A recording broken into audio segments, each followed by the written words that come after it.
অনেকে আওয়ামী লীগ আর বিএনপিকে মিলাইতে চান। আওয়ামী লীগ আর বিএনপিকে মিলায়েন না। আওয়ামী লীগের একটা চোরের দল, একটা লুটেরার দল, একটা হাইজ্যাকারের দল, আর বিএনপি হলো গণতন্ত্র ফিরিয়ে দেওয়ার দল, স্বাধীনতার ঘোষকের দল।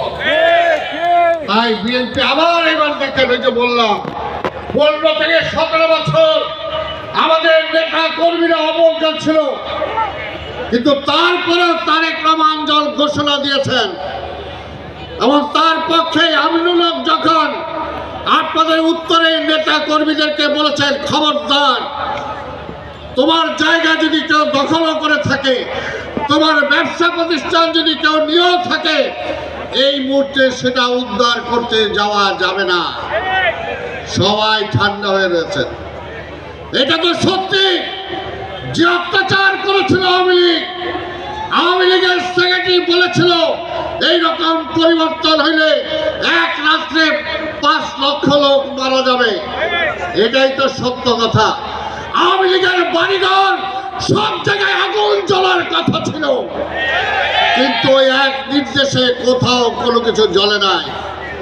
তাই বিএনপিকে আপনারা আওয়ামী লীগের সাথে মিলায়েন না। বিএনপি একটি পরীক্ষিত দল, পরীক্ষার মধ্য দিয়ে আগুনে পুড়ে পুড়ে বারবার জেলখানায় গিয়েছে। এই আমিনুল হককে দেখেছেন আপনারা কিভাবে অত্যাচার করা হয়েছে। এইখানে এমন কোন নেতা কর্মী নাই যাকে অত্যাচার করা হয় নাই। আমাদের এই মোহাম্মদপুরের ছাত্র দল, যুব দল, স্বেচ্ছাসেবক দল, শ্রমিক দল, তাঁতি দল, ওলামা দল, বিএনপির প্রতিটা নেতা কর্মী তাদের অত্যাচারে জর্জরিত ছিল, কিন্তু এখন মামলায় জর্জরিত ছিল, কিন্তু এখনো কিন্তু আমরা শান্তি চুপ করে বসে